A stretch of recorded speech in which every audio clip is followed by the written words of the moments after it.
लग गया। जो लोग इस उम्मीद में बैठे थे कि नीतीश कुमार नरेंद्र मोदी को झटका देंगे और इंडिया गठबंधन के लिए नई उम्मीदों के दरवाजे खुल जाएंगे, उनको नीतीश कुमार ने आज सरेआम झटका दे दिया है। ऐसे लोगों को 11,000 वोल्ट का झटका तब लगा जब पुराने संसद भवन में खड़े होकर नीतीश कुमार की 5 लाइनें उन्हें बेचैन करने लगी थी।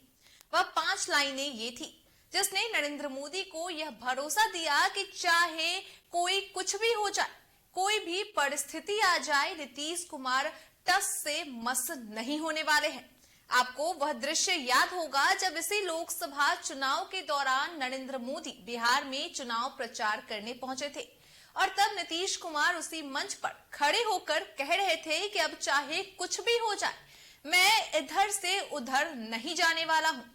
हो जाती है कुछ गलतियां, मैं चला गया था लेकिन अब मैं कहीं नहीं जाने वाला।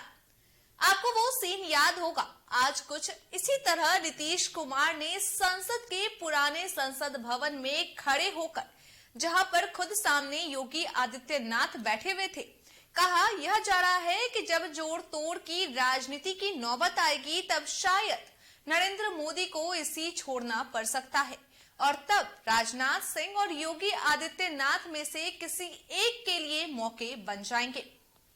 यह कयासों का बाजार इस वक्त चल रहा है कि नरेंद्र मोदी चूंकि अपने दम पर सरकार नहीं बना पा रहे हैं, अलायंस की सरकार है। अलायंस में 2 पार्टियां सबसे स्ट्रांग है, जिसमें टीडीपी और जेडीयू दूसरे नंबर पर है। तो इन दोनों पार्टियों ने अगर डिच किया, इन दोनों पार्टियों ने अगर साथ छोड़ा, तो इसका सीधा मतलब है कि नरेंद्र मोदी प्रधानमंत्री नहीं रह पाएंगे और सरकार एनडीए की गिर जाएगी। अब इसी बात को लेकर नीतीश कुमार ने कुछ ऐसी चर्चा छोड़ दी है जिसको लेकर नरेंद्र मोदी ठहाके लगाकर हंसने लगे। खुद योगी आदित्यनाथ सामने बैठे हुए थे। नीतीश कुमार ने कहा कि इस बार आपने जैसे ही कुछ सीटें हारी, सामने वालों को लगने लगा कि पता नहीं क्या हो गया, उनकी कितनी बड़ी जीत हो गई। नीतीश कुमार इसके आगे कहते हैं कि आप कुछ ऐसा काम कर दीजिए कि अगली बार यह सारी सीटें फिर आप जीत जाए और जो लोग इस वक्त हंस रहे हैं, मजाक उड़ा रहे हैं, उनको ऐसा मौका ही ना मिले। हम आपको आगे बताएं नीतीश कुमार की अहमियत के बारे में। उससे पहले नीतीश कुमार ने क्या कहा है वो सुनिए और आप जान लीजिए कि कुछ लोग, हम लोगों को तो अब लगता है कि अगली बार जो आप आइएगा ना, तो इस बार हम देखें कि कुछ इधर उधर कुछ जीत गया है, अगली बार सब हारेगा, हमको पूरा भरोसा है। यह सब बिना मतलब का बात बोल बोल करके क्या किया है, यह सब कोई काम किया है? उन लोगों ने आज तक कोई काम नहीं किया, देश की कोई सेवा नहीं की, लेकिन आपने इतनी सेवा की है और उसके बाद इस तरह से हुआ है।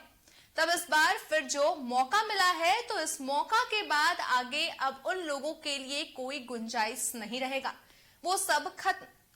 तो देखिए, नीतीश कुमार की जेडीयू के पास 12 सीटें हैं और जो इस वक्त एनडीए का जो पूरा आंकड़ा 291 का है, उसमें यह 12 सीटें बहुत महत्वपूर्ण है, क्योंकि अगर चंद्रबाबू नायडू मंत्रालयों की डिमांड को लेकर अड़े रह जाते हैं, तब नीतीश कुमार की वैल्यू बढ़ जाएगी और नीतीश कुमार टस से मस हुए तब एनडीए की सरकार गिर सकती है। अगर आप देखेंगे तो चंद्रबाबू नायडू के साथ छोड़ते ही एकदम जो मार्जिन लाइन है, यानी जो मैजिक फिगर है, 274, 270, 272 का मैजिक फिगर है, लेकिन जो एनडीए है वो एकदम मार्जिन लाइन पर पहुंच जाएगी 274, 275 के आसपास। इसलिए यह डर है एनडीए को भी, बीजेपी को भी कि नीतीश कुमार नाराज हुए तो सब कुछ बिखर जाएगा। लेकिन आज नीतीश कुमार ने 2 ऐसे संकेत दिए, पहले तो उनका ये जो भाषण हमने आपको सुनाया और दूसरा यह कि आज वो नरेंद्र मोदी के पांव छूने की कोशिश कर रहे थे। यह एक संबंध दर्शाता है नीतीश कुमार और नरेंद्र मोदी में, जो 2010 से 11 के दौरान बाहर की जो तस्वीरें छपी थी गुजरात के अखबारों में, जिसको लेकर नीतीश कुमार नरेंद्र मोदी से नाराज हुए थे, वो गिला शिकवा, वो कड़वाहट अब एक तरीके से मिट गई है और नरेंद्र मोदी के लिए नीतीश कुमार के मन में सम्मान है और यह गारंटी आज वो दे रहे थे जैसे मोदी गारंटी देते हैं कि मोदी की गारंटी है, वैसे ही आज नीतीश ने नीतीश की गारंटी दे दी। नरेंद्र मोदी को कहा कि वो कहीं नहीं जाने वाले। जब वो पांव छू रहे थे तब योगी आदित्यनाथ भी देख रहे थे, राजनाथ सिंह भी देख रहे थे, जेपी नड्डा बगल में बैठे थे और जो मुख्य मंच बना था वहां पर ये सारे नेता मौजूद थे। इनके सामने चंद्रबाबू नायडू बैठे थे। इन सब के सामने नीतीश कुमार ने नरेंद्र मोदी के पांव छुए, जो एक सीधा सीधा इंडिया गठबंधन को बेचैन करने वाला मैसेज देता है कि नीतीश को तोड़ने का सपना सपना ही रह गया। अभी बस इतना ही। आपने अगर हमें सब्सक्राइब नहीं किया है तो जरूर करें। धन्यवाद।